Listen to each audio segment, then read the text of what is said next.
Hi, my name is Stacy, and I'm here to deliver a refutation on gluten-free products. My opponent said that gluten-free diets cause harm for non-celiac disease people. But I'm here to claim that it's effective and cause no harm to non-celiac disease people. According to Janet Little, a nutritionist, gluten-free products cause no harm to non-celiac disease people because it also benefits autistic kids. Because gluten attacks the brain cells, so parents find an improvement when they pull them off a gluten diet. And according to Tracy, she's a mother of an autistic kid, and before she tried the gluten-free diet, her son wouldn't sleep for more than 2 hours a night. And then after she tried the gluten-free diet, her son would start sleeping more. And my opponent's first claim says that people who eat gluten-free diets may become malnourished. I think all you can agree that her claim is too broad. She attacks people that eat it. She doesn't say how it benefits people that have celiac disease. And celiac disease is the health center says not everyone who tries the gluten-free diet may result malnourished because people who have celiac disease have tolerance for gluten. People become malnourished according to Christy Shoutlaw, lead dietitian, states we get our fiber from fruits, vegetables, we get our vitamin B from bananas, potatoes, and eggs, and we also get our best source of calcium from dark green leaf vegetables to prevent being malnourished and have nutritional deficiency. Eating organic or natural foods like fruits and vegetables are packed with fundamental nutrients. Many are antioxidants that bring excellent health benefits to protect the body from heart disease, stroke, cancer, and diabetes.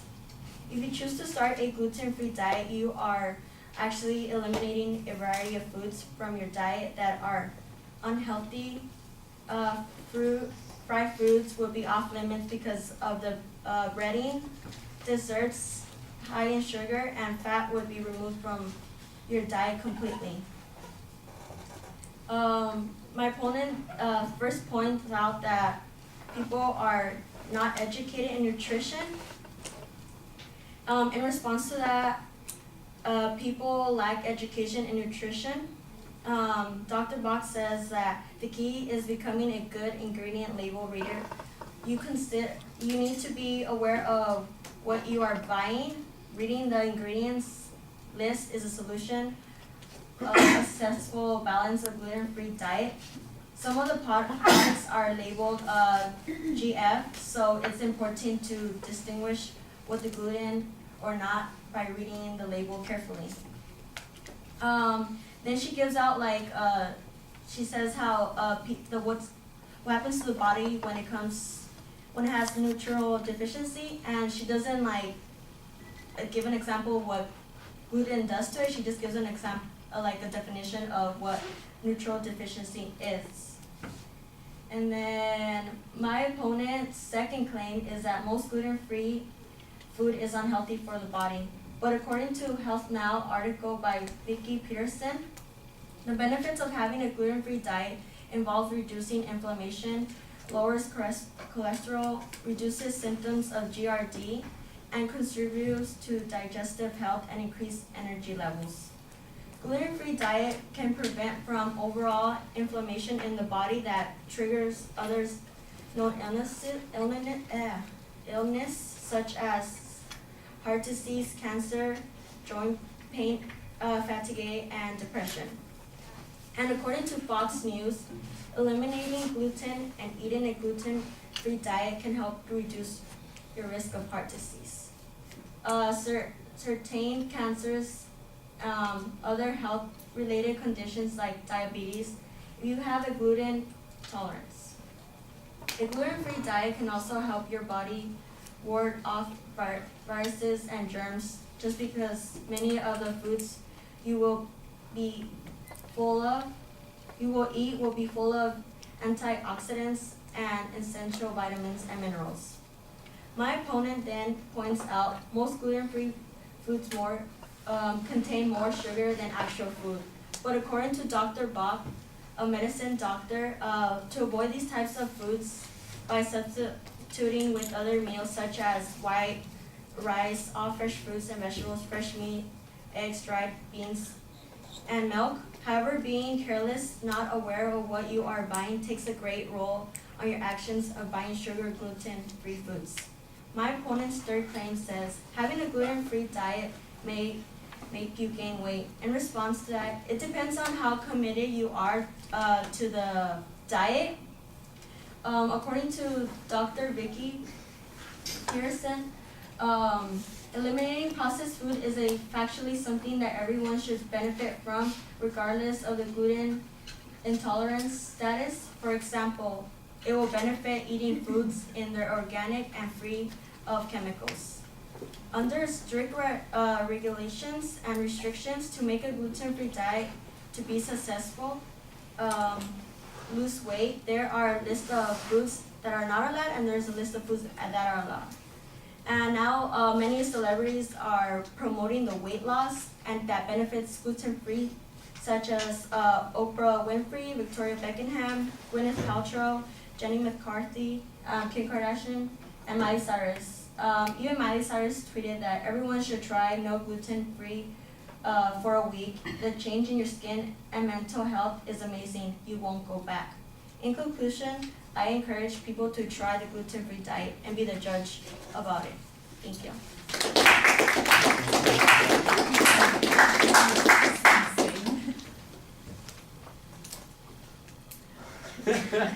Yeah, do you are one word I know. I have arthritis in my hip. It hurts right now to sit.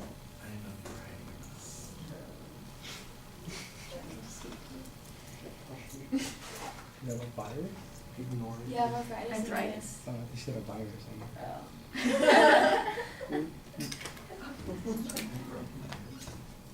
What?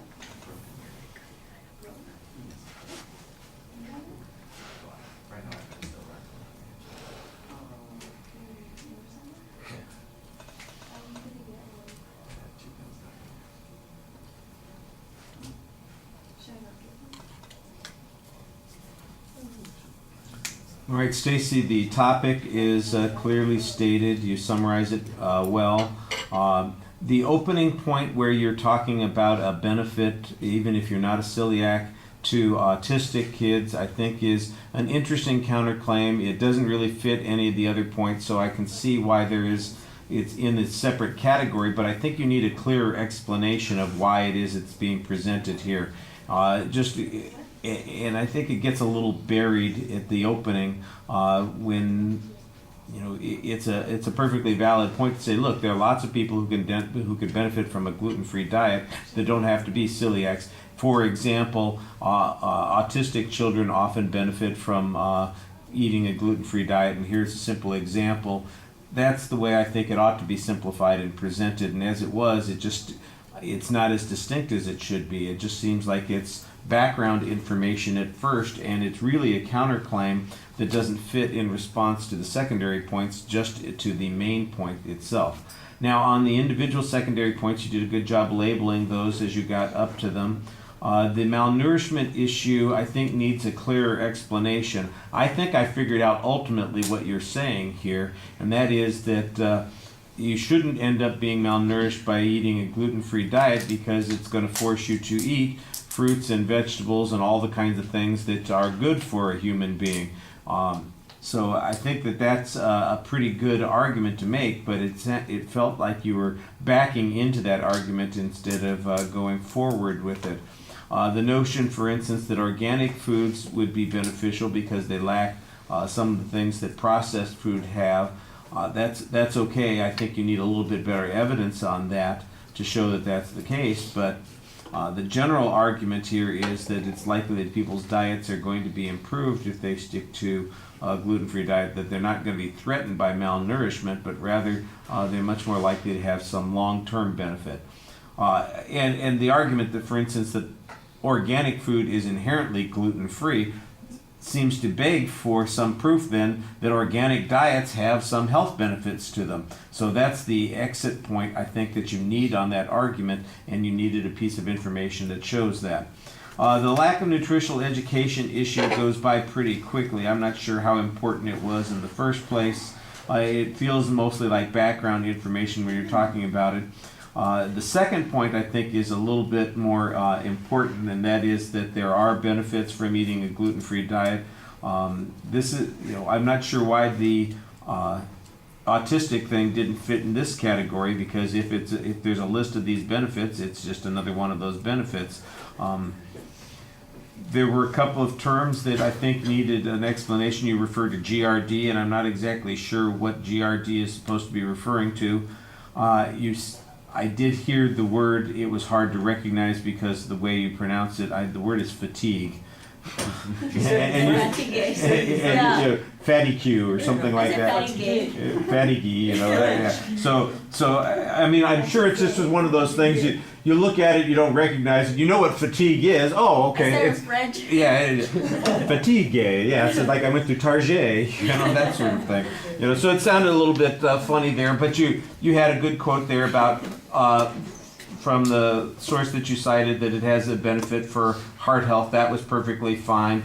I didn't quite understand the substitution argument that you presented, so that was a little bit problematic. It sounds like it's similar to the argument that you're making up ahead, which basically means if we're getting rid of the processed and gluten-laden food, we're going to be substituting foods that are going to be better for us. And even if we don't benefit from getting rid of the gluten, which only celiacs are going to benefit from, we benefit by replacing the gluten foods with better foods. That's the argument that I think you're ultimately making there. And then the argument about weight gain, I think that there's a challenge there, but it's not a very strong challenge, and you need some evidence. You just basically kind of go back to the benefits there. And then there's an argument about all these celebrities that have some benefit to it. I'm not exactly sure you want to be quoting Miley Cyrus on mental health issues. I could see that would be perhaps problematic in a debate.